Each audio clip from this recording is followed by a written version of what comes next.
আসসালামু আলাইকুম। আমি সৌরভ এগ্রো থেকে সৌরভ বলছি। তো আজকে কিছু কথা বলবো, আসলে খামার জীবন থেকে শিক্ষা পাওয়া কিছু কথা বলবো। যে বদনজর বদনজর এতটা খারাপ, মানে এটা হয়তো নিজের চোখে না দেখলে আমি কখনোই বিশ্বাস করতাম না। তো আমায় মুরগি উঠায় ব্রয়লার 100 পিস। তো এর আগে 100 পিস 180 পিস ছিল, ওটা বিক্রি করার পর আমি 100 পিস ব্রয়লার মুরগি উঠাই। তো উঠানোর পর আমার মুরগি প্রায় 20-22 দিন পর্যন্ত আলহামদুলিল্লাহ ভালোই ছিল, গ্রোথও ভালোই ছিল।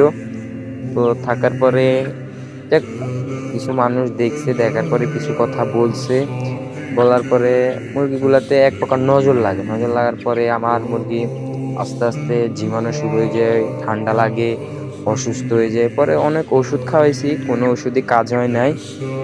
কাজ না হওয়ার পরে আমি বিভিন্ন ওষুধ খাওয়াইছি, ঠান্ডা দেখা দিচ্ছে, ঠান্ডার ওষুধ খাওয়াইছি। তারপরে আমার মুরগি দুই একটা করে মারা যায়। মারা যাওয়ার পরে ওষুধ চালাইতেছি, তারপরেও দেখি মুরগি মারা যায়।